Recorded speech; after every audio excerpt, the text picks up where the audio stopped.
हमारी फिल्म की शुरुआत जेसन के परिवार के एक बहुत ही खुशनुमा दिन से होती है, लेकिन अचानक जेसन के पिता को दिल का दौरा पड़ता है और उनकी मौत हो जाती है। एक साल बाद निकोल अपने बच्चों के साथ एक नए शहर में चली जाती है। स्वाभाविक रूप से इससे जेसन परेशान हो जाता है, जो अभी भी अपने पिता की मौत से दुखी है। जब वह पिछवाड़े में होता है तो वह चार्ड नाम के एक लड़के से मिलता है और उससे दोस्ती करता है। लेकिन जो बात संदिग्ध है वह यह है कि चार्ड एक ऐसी महिला के साथ जुड़ा हुआ है जो उससे बहुत बड़ी है। निकोल जेसन को नए जीवन में समायोजित होने में मदद करने के लिए समझाने की कोशिश करती है, लेकिन उसे लगता है कि निकोल ने उसे अपने दोस्तों और उस जगह से दूर कर दिया है जिसे वह अपनी पूरी जिंदगी जानता था। इसी दौरान उनकी खूबसूरत पड़ोसी कोर्टनी उनका स्वागत करने आती है। जिस पल वह अंदर कदम रखती है, जेसन के प्रति उसकी निगाहें सामान्य नहीं होती।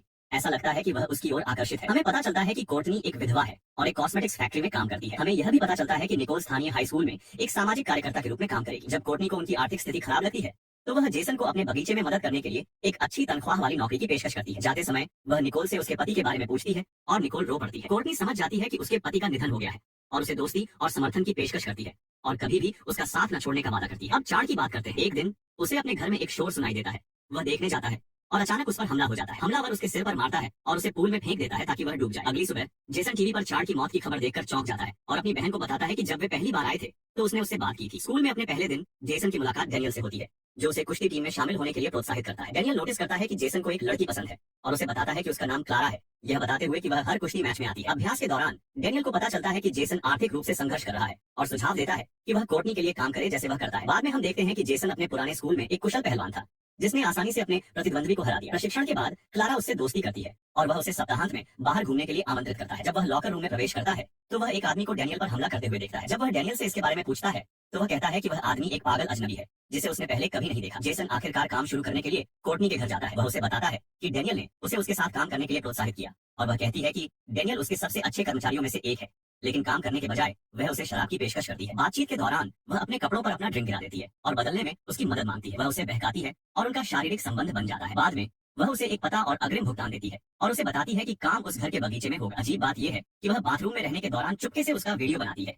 जब उसे पता चलता है कि वह फोन पकड़े हुए है तो वह उसे नीचे रख देती है और उसके साथ शॉवर में शामिल हो जाती है। बाद में वह घर लौटा है और अपनी माँ को बताता है कि कोर्टनी ने काम की तारीख तय की और उसे अग्रिम भुगतान दिया। अगले दिन जेसन उस पते पर जाता है जो कोर्टनी ने उसे दिया था। जैसे ही वह काम करने के लिए तैयार होता है, घर की महिला उसे अनुचित व्यवहार से चौंका देती है और वह भाग जाता है। जब वह कोर्टनी के पास लौटता है और उसे बताता है कि क्या हुआ तो वह हैरान हो जाती है और सोचती थी कि उसे पहले से ही काम की प्रकृति पता थी। उसने मान लिया था कि डेनियल ने सब कुछ समझा दिया था। फिर वह बताती है कि कॉस्मेटिक्स की नौकरी सिर्फ एक आवरण है और असली व्यवसाय शहर की धनी महिलाओं को सेवाएं प्रदान करना है। जेसन उसके साथ काम करने से इनकार कर देता है और कहता है कि वह ऐसा नहीं कर सकता। वह उसे बताती है कि वह फैसला करने के लिए स्वतंत्र है और वह उसके इनकार को समझती है। बाद में जेसन डेनियल का सामना करता है कि उसने उसे कोर्टनी के बारे में सच क्यों नहीं बताया, लेकिन डेनियल बताता है कि वह पैसे के लिए बेताब है। इस बीच निकोल एक सामाजिक कार्यकर्ता के रूप में काम कर रही है। चार्ड का एक दोस्त, चार्ड वही लड़का जिसकी हत्या हुई थी, उससे बात करना चाहता है। निकोल यह जानकर चौंक जाती है कि चार्ड की मौत एक हत्या थी, न कि एक दुर्घटना जैसा कि उसने माना था। उसे यह भी पता चलता है कि चार्ड पैसे के लिए बड़ी उम्र की महिलाओं को डेट कर रहा था और उसे एहसास होता है कि अन्य लड़के भी इसी काम में शामिल हैं। एक रात निकोल कोर्टनी के साथ बाहर है और जेसन कार उधार लेना चाहता है। कोर्टनी उसे अपने दिवंगत पति की पुरानी कार देती है, लेकिन वह उसे बताता है कि वह बदले में उसे वह नहीं दे सकता जो वह चाहती है। वह कहती है कि यह एक उपहार है, बिना किसी शर्त के। अपनी आउटिंग के दौरान निकोल कोर्टनी को बताती है कि वह नौकरी के अवसर के लिए शहर में चली गई, खासकर अपने पति की मृत्यु के बाद और जब उनके पास पैसे खत्म हो गए थे। उनकी बातचीत से हमें पता चलता है कि मेयर सैम कोर्टनी को एक सफल व्यवसायी महिला के रूप में सम्मानित करने के लिए एक पार्टी दे रहे हैं।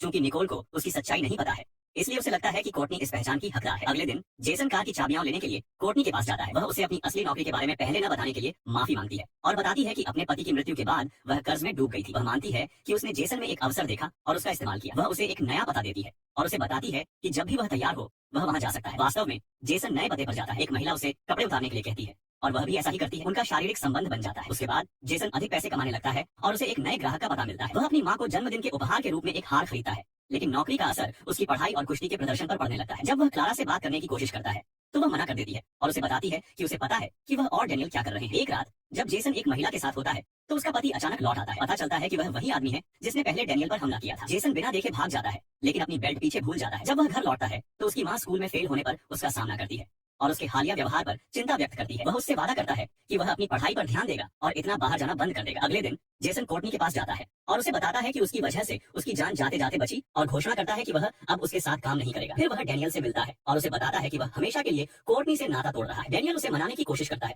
लेकिन जेसन को इतना दृढ़ देखकर वह बस उसे सुरक्षित रहने की कामना करता है। जब जेसन नहाने जाता है तो बाहर आने पर उसे कमरा खाली, दरवाजा बंद और लाइटें बंद मिलती है। बेंजामिन नाम का एक आदमी दिखाई देता है और उसे बताता है कि वह कोर्टनी के साथ काम करता है। वह मांग करता है कि जेसन काम करना जारी रखे और जब जेसन मना कर देता है तो बेंजामिन उसे जान से मारने की धमकी देता है। डर के मारे जेसन काम करना जारी रखने के लिए सहमत हो जाता है। फिर हम निकोल को कोर्टनी की पुरस्कार पार्टी में देखते हैं जो उसके घर पर आयोजित की गई है। इस कार्यक्रम का आयोजन मेयर सैम ने उसके सम्मान में किया था। पार्टी में वे महिलाएं भरी हुई हैं जो कोर्टनी की ग्राहक है। एक महिला निकोल को बताती है कि उसका बेटा कोर्टनी के बगीचे में काम करता है और निकोल गर्व से जवाब देती है। कैरन, वह महिला जिसके साथ जेसन था, जब उसका पति लौटा था, कोर्टनी को बताती है कि उसके पति को जेसन की बेल्ट मिलने के बाद उस पर शक हुआ और उसने उसे बड़ी रकम देने की धमकी दी, नहीं तो वह उसे बेनकाब कर देगा। इस बीच निकोल कोर्टनी को डेनियल के साथ आपत्तिजनक स्थिति में पकड़ लेती है। बाद में जेसन डेनियल से बेंजामिन के बारे में पूछता है और डेनियल उसे बताता है कि बेंजामिन वह है जिसे कोर्टनी अपने संदिग्ध कामों के लिए इस्तेमाल करती है। उस रात बेंजामिन कैरन को पैसे देने जाता है, लेकिन उसे पता चलता है कि यह नकली है। वह उसे मारने के लिए उस पर हमला करता है, लेकिन वह उसे गोली मारने में कामयाब हो जाती है। घायल होने के बावजूद वह उसे मार डालता है। फिर वह कोर्टनी के पास लौटता है